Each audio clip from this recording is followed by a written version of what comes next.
میرے نبی اکرم صلی اللہ تعالی علیہ وسلم نے فرمایا 3 طرح کے لوگ ایسے ہیں کہ ان کی نمازیں ان کے کانوں سے اوپر نہیں جاتی. اللہ تعالیٰ کی بارگاہ تک عرش تک پہنچنا تو دور کی بات، کانوں سے اوپر نہیں جاتی. 3 قسم کے لوگ ہیں.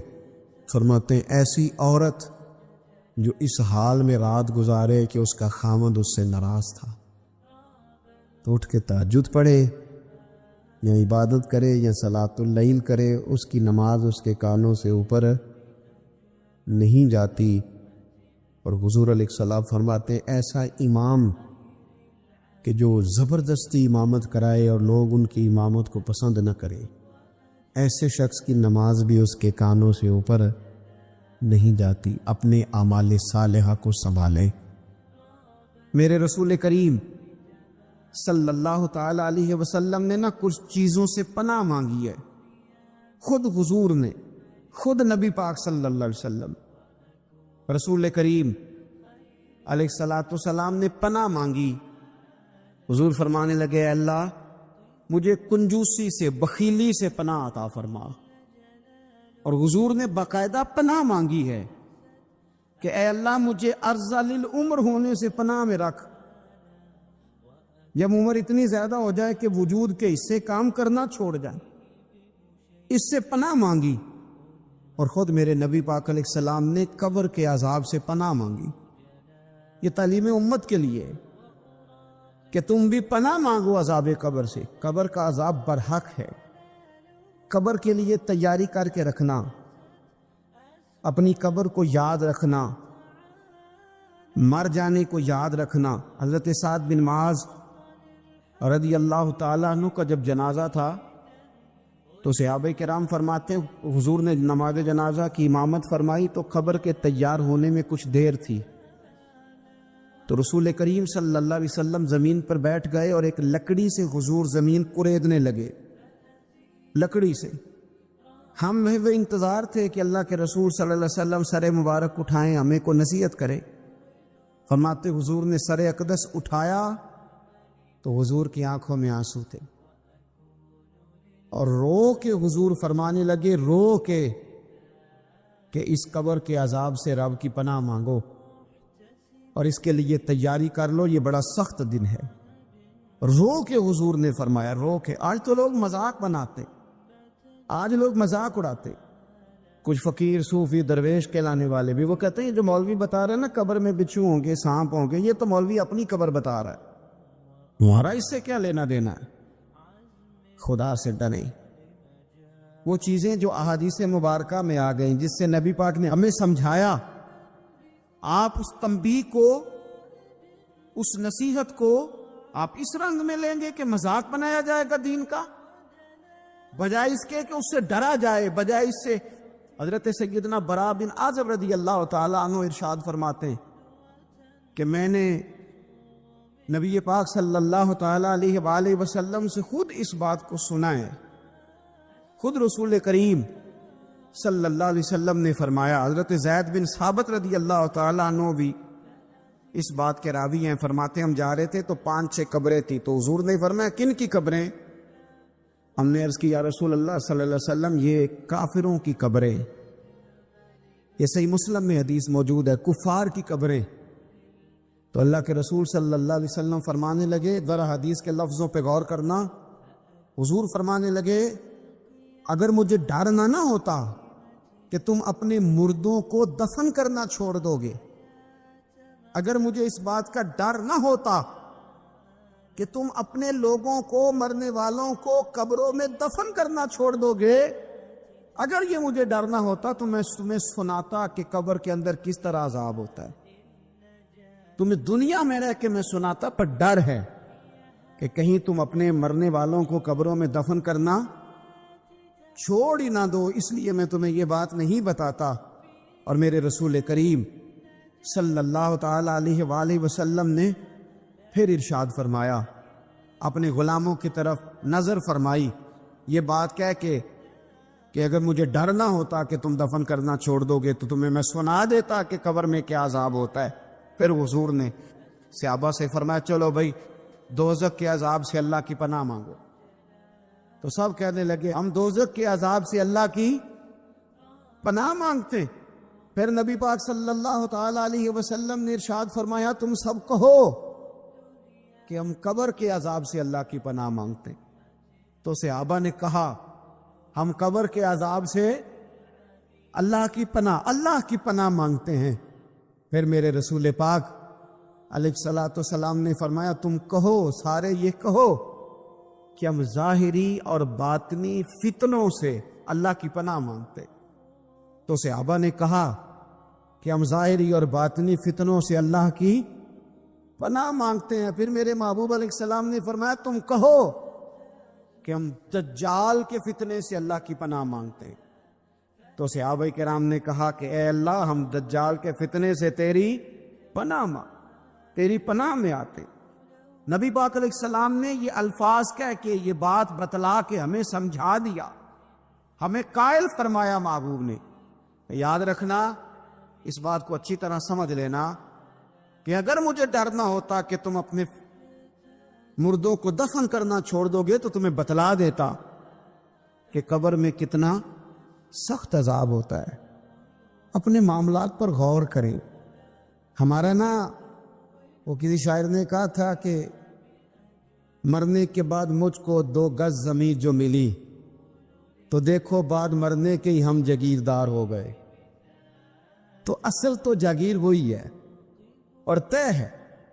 اتنا مرضی اے سی لگا کے کمرہ ٹھنڈا کر لیں، ٹائل پتھر لگا کے اس کو آپ صاف ستھرا کر لیں، اور آپ اٹھنے کی بھی تکلیف نہ کریں، ریموٹ کنٹرول کے ساتھ ہر چیز اپنے کمرے کی آپ کنٹرول کر لیں، پورا ہوادار کر لیں، لیکن آپ بچیں گے تب نہ جب قبر جنت کے باغوں میں سے باغ بنے گی۔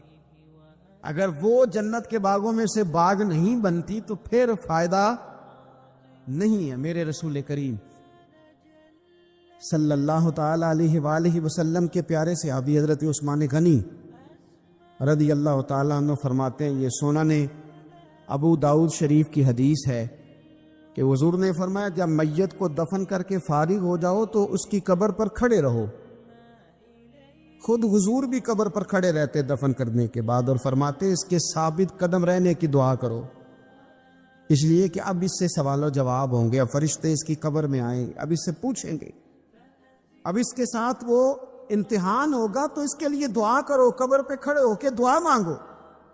ایک حدیث میں فرمایا کہ اتنی دیر دعا مانگو کہ جتنی دیر اونٹ ذبح کر کے کھال اتار کے گوشت بنا کے، اونٹ ذبح کرنا سب سے زیادہ مشکل ہے، اونٹ ذبح کر کے کھال اتار کے گوشت بنا کے بانٹ دیتے ہو، اتنی دیر مرنے والے کی قبر پہ کھڑے رہ کے دعا مانگا کرو، کیونکہ اب فرشتے آئیں گے، سوال و جواب ہوگا۔ تو عذاب قبر، مصنف عبد الرزاق میں حدیث ہے کہ ایک بندے کو صرف 1 کوڑا مارا گیا تھا قبر میں، 1 کوڑا، 1 درہ، تو اس کی ساری قبر میں آگ بھڑک اٹھی تھی۔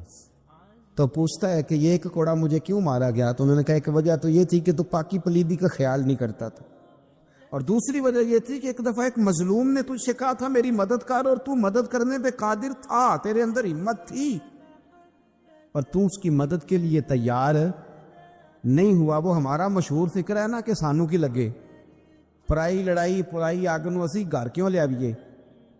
تو وہ جو ہمارا خاص معاملہ ہے نا کہ کسی کی مدد نہیں کرنی، وہ ہمیں خراب کرتی ہے، ہمارے حالات بگڑ جاتے، ہم مدد کرنے پہ قادر ہوتے ہیں پر کسی مظلوم کی مدد، 1 کوڑا لگا تو پوری قبر میں آگ بھڑک اٹھی۔ عذاب قبر سے اللہ کی پناہ مانگی جائے، ڈرا جائے، اور آخرت کے لیے قبر کے لیے تیار۔ قرآن مجید نے کہا وَإِذَا الْقُبُورُ بُعْثِرَتْ، جب قبریں کریدی جائیں گی نا تو عَلِمَتْ نَفْسٌ مَا قَدَّمَتْ وَأَخَّرَتْ، پھر ہر جان لے گی کہ اس نے آگے کیا بھیجا اور پیچھے کیا چھوڑا۔ میرے عزیز، اپنی قبر کے لیے، اپنی آخرت کے لیے فکر کریں، تیاری کریں۔ ملا رومی ایک بڑی خوبصورت مثال دیتے ہیں اور بڑے شاندار انداز میں بات سمجھاتے ہیں۔ وہ کہتے ہیں مصر کے اندر نا ایک رواج تھا کہ وہ سال کے آخر میں، سمجھ لے ذی الحج کے آخری دن، یا جس طرح آج کل لوگ جنوری فروری سے کام چلاتے، تو وہ دسمبر کی آخری تاریخ کو نا پچھلے بادشاہ کو معطل کر دیتے تھے، اور 1 تاریخ کو وہ جا کے دریا کے کنارے کھڑے ہوتے تھے تو کشتی آتی تھی، جو پہلا آدمی اترتا تھا اسے بادشاہ بنا لیتے تھے، پورا سال اس کی بات مانتے، اور سال کے آخر میں جا کے پھر اس کو جنگل میں، جہاں جنگل میں درندے تھے، جھاڑیاں تھیں، خوفناک جگہ تھی، وہاں جا کے چھوڑ آتے تھے، درندے اسے پھاڑ ڈالتے۔ تو ایک سال ایک دانشمند آدمی اترا، وہ اس کو انہوں نے کہا کہ بھئی تو ہمارا بادشاہ ہے۔ انہوں نے کہا یہ کیا بات ہوئی؟ تو بادشاہ ہوں تو کیا مطلب؟ انہوں نے کہا جی ہمارا اصول ہے، پورا سال تیری بات مانیں گے، سال کے بعد جنگل میں چھوڑ آئیں۔ کہنے لگا سال تو بات مانو گے نا؟ نے کہا ہاں۔ کہنے لگا اچھا پھر سب سے پہلے مجھے وہ جنگل دکھاؤ جس میں تم نے آخر میں چھوڑ کے آنا، پہلے مکان کے پہلے سوسائٹی میں، گھر کے پہلے قبرستان کی طرف حاضری۔ قرآن پاک کی جو ترتیب ہے نا موت و حیات کی، پتہ کس طرح؟ الذی خلق الموت والحیات، وہ رب جس نے موت اور زندگی پیدا کی۔ قرآن زندگی کا ذکر بعد میں کرتا ہے، موت کا ذکر ہے۔ تو ملا رومی کہتے ہیں وہ آدمی کہنے لگا پہلے دکھاؤ نا کہاں سال کے بعد لے کے جاؤ گے؟ تو انہوں نے جا کے وہ جگہ دکھائی، اس جنگل میں سال کے بعد ہم نے آپ کو لے کے آ کے چھوڑنا ہے۔ تو کہنے لگا ختم ہو گئی بات، اسی جنگل میں چھوڑو گے نا؟ کوئی اور تو نہیں کہا جی اسی میں چھوڑیں گے۔ کہنے لگا بالکل ٹھیک ہے۔ پہلا حکم تخت پہ بیٹھ سے اس نے یہ کیا کہ جنگل کے اندر جتنی خاردار جھاڑیاں ساری کاٹ دو، اس جنگل میں جہاں آخر میں جانا ہے وہ ساری جھاڑیاں کاٹ دی۔ پھر کہنے لگا جتنے درندے ہیں نا جہاں، وہ سارے مار دو، درندے مار دیے۔ کہنے لگا اب ہل چلاؤ، کیاریاں بناؤ، پھول لگاؤ، گلاب لگاؤ، چنبیلی لگاؤ، کرو اس کے اندر خوشبوئیں۔ وہ سارا سال وہ باغ کی تیاری کرتا رہا۔ سال کے بعد انہوں نے چارپائی پہ باندھا، جب اس باغ میں لے کے جا رہے تھے تو پرانے بادشاہ کہتے تھے نا نہیں میں نے نہیں جانا، چھوڑ دو، اتار دو، معاف کر دو۔ یہ پتہ کیا کہہ رہا تھا؟ کہہ رہا تھا عجلونی، ذرا جلدی کرو، ذرا جلدی کرو، جلدی کرو، مجھے لے جاؤ خبر میں، اور جلدی سے مجھے وہاں چھوڑ کے آؤ جنگل میں۔ کیوں بھلا؟ اس لیے کہ اس نے فارغ بیٹھ کے موج نہیں کی، اس نے اپنی آخری جگہ کے پھل پودوں کی تیاری کی۔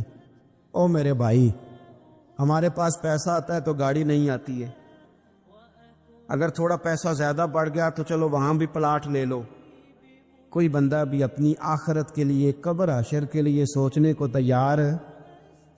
جتنے مکان آپ نے بنانے ہیں نا، بچوں نے بعد میں لڑنا ہے، انہوں نے کہنا کارنے والا ابا مجھے کہہ گیا تھا کارنر والا تیرا ہے، نکاح تھا مجھے، ابا جی مجھے کہہ گئے تھے کہ تم پہلے بڑا ہو گیا تھا، تو کمائی کرنے لگ گیا تھا، لہذا یہ سارا تیرا ہی ہے۔ وہ سب کو کوئی نہ کوئی بات ابا کان میں کہہ ہی جاتا ہے، سب نے اپنے حصے کی کوئی نہ کوئی بات یاد کی ہوتی۔ ابا نے کہاں جانا ہے؟ جہاں حالت بڑی خراب ہے، جہاں حالات بڑے پیچیدہ ہیں، مہربانی فرمائیں۔ وہ جو تیاری ہے نا آخرت کی، یہاں رہ کے قبر کی تیاری کریں، یہاں رہ کے وہاں کے کیڑے مکوڑے ماریں، پھر وہاں جانے میں کوئی پریشانی نہیں ہوگی۔ پھر تو بندہ بھاگ کے جائے گا، بندہ بھاگ کے جائے گا۔ میں سنیا رات قبر دی کالی، پھر کہنے لگے میں تے بھی سنیا اتھے اونے ہونے جدے موڈے کملی کالی۔ تو یہ تو تب ہے نا کہ جب آپ نے اس کے لیے کچھ تیاری کی ہو۔ میرے رسول کریم علیہ السلام نے مومن کی قبر کا حال بھی بتایا۔ یہ تو ہے نا عذاب ان لوگوں کے لیے جو نافرمانی کرنے والے ہیں، یہ ان کی قبر کا حال بتایا۔ تو سنن ترمذی میں، صحیح ابن حبان میں حضرت ابو ہریرہ رضی اللہ تعالیٰ عنہ بیان کرتے ہیں کہ حضور صلی اللہ علیہ وسلم نے فرمایا جب میت کو قبر میں رکھا جاتا ہے تو اس کے پاس سیاہ رنگ والے اور نیلی آنکھوں والے دو فرشتے آتے اور اس کو اٹھا کے بٹھاتے۔ باقی حدیثوں میں 3 ہی سوال ہیں، لیکن اس حدیث میں حضور نے فرمایا انہوں نے بس میرے بارے میں ہی پوچھنا ہے، اٹھا کے بس میرے بارے میں صرف یہ پوچھنا ہے بتا مدینے والے محبوب کے بارے میں دنیا میں کیا کہا کرتا تھا، کیا کہا کرتا تھا ان کے بارے میں دنیا میں۔ تو اعلیٰ حضرت بریلوی تو کہتے ہیں میں نے تو کہہ دینا ہے سرور کہوں کہ مالک و مولا کہوں تجھے، باغ خلیل کا گلے زیبا کہوں تجھے، تیرے تو وصف عیب تناہی سے ہیں بری، حیران ہوں میرے شاہ میں کیا کیا کہوں تجھے، لیکن رضا نے ختم سخن اس پہ کر دیا، خالق کا بندہ خلق کا آقا کہوں تجھے۔ اور پھر میر علی شاہ صاحب کہتے ہیں میں نے وہاں یہ کہنا ہے کہ مکھ چند بدر شاہ شانی ہے تے مت چمک دی لاٹ نورانی ہے، کالی زلف تے اکھ مستانی ہے، مخمور اکھی ہیں مد بریاں، سبحان اللہ۔ ما اجمل کا ما اکمل کا ما احسن کا تے کتھے مہر علی، کتھے تیری ثنا، مشتاق اکھی کتھے جاڑی۔ تو نبی پاک علیہ السلام فرماتے ہیں میرے بارے میں پوچھیں گے، میرے بارے میں۔ ویسے بھی ایک سوال لازمی ہوتا ہے نا، یہ والا سوال لازمی ہے، من ربو کا پوچھ کے نا تو جنت جہنم کا فیصلہ نہیں، ماں دینو کا پوچھ کے جنت جہنم کا فیصلہ۔ ہاں بات اگر ختم ہونی ہے تو مدینے والے کے سوال پہ ختم ہو، اس لیے کھل کے نعتیں پڑھا کرو، راج کے درود پڑھا کرو، یہ بات یاد رکھے۔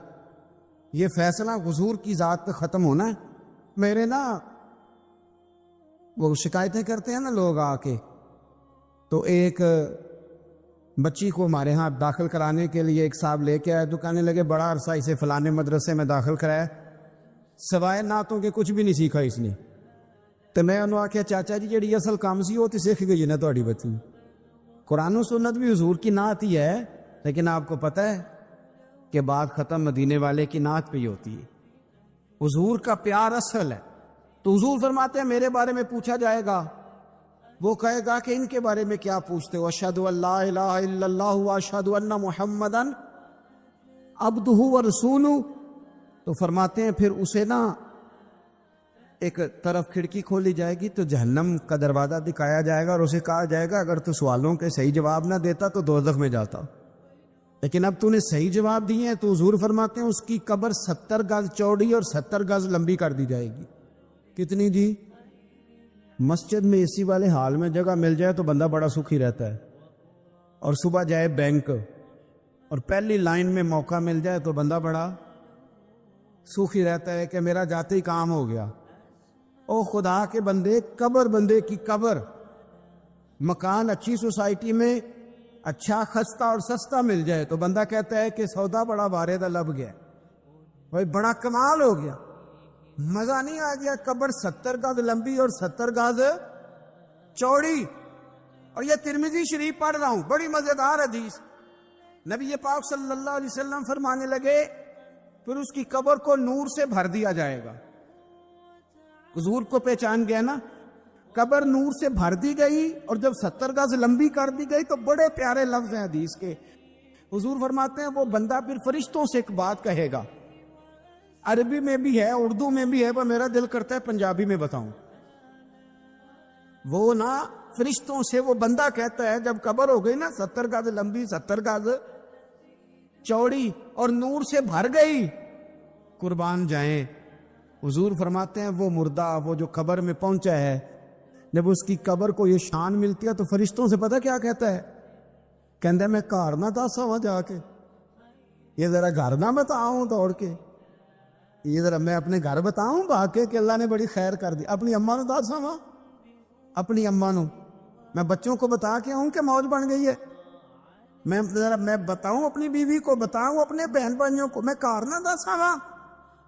قربان جائیں، میرے رسول کریم علیہ السلام فرماتے ہیں فرشتے اس سے کہتے ہیں نہیں تو کسی کو نہ بتا، نم کا نومت العروس، تو اس طرح سو جا جس طرح پہلی رات کی دلہن سویا کرتی، وہ بڑے چاؤں میں سوتی ہے، وہ بڑے پریم میں سوتی ہے، نئی زندگی کا آغاز ہوتا ہے تو سوتی ہے، اور فرشتے کہتے ہیں اب تجھے وہی آ کے جگائے گا جو تیرے اہل میں تجھے سب سے زیادہ محبوب ہوگا، جو تجھے سب سے زیادہ محبوب ہوگا۔ میرا تو ایمان ہے کہ ہمیں تو قبر سے آ کے جگائیں گے بھی مدینے والے رسول، کہیں گے آؤ غلاموں چلیں، آؤ غلاموں۔ اور وہ کشمیر کے رومی وقت نے میاں صاحب نے کہا تھا بعد مرن دے قبر میری تے میرے اپیرا جے کر پامے تیرا۔ آپ حسن دیکھیں کلام کا اور انداز دیکھیں، بعد مرن دے قبر میری تے میرے اپیرا جے کر پاویں پھیرا تے قبر دے وچوں ہڈیاں اٹھ کے مجرا کر سن تیرا. ایک دفعہ آ تو صحیح, میں لوگوں کو وجد کر کے دکھاؤں گا کہ دیکھو نا وہ آ جائے, وہ آئے ہیں میرے مزار پہ. آج دیکھو ذرا رنگ تو دیکھو کس طرح نرالا اور انوکھا ہو گیا. وہ خود آئے ہیں. مومن کی قبر جنت کا باغ بنے گی, اسے نوازا جائے گا, اسے دیا جائے گا, اسے عطا کیا جائے گا, اسے کہا جائے گا تو سو جا, تو نیند پوری کر, نیند پوری کر. میرے عزیز, کچھ لوگ ایسے ہیں جن سے عذاب قبر ہوگا ہی نہیں. میرے رسول کریم صلی اللہ تعالی علیہ وسلم نے ارشاد فرمایا کہ جو اللہ کے رستے میں شہید ہو گیا, یہ سنن نسائی میں موجود ہے, اسے عذاب قبر نہیں ہوگا بلکہ ایک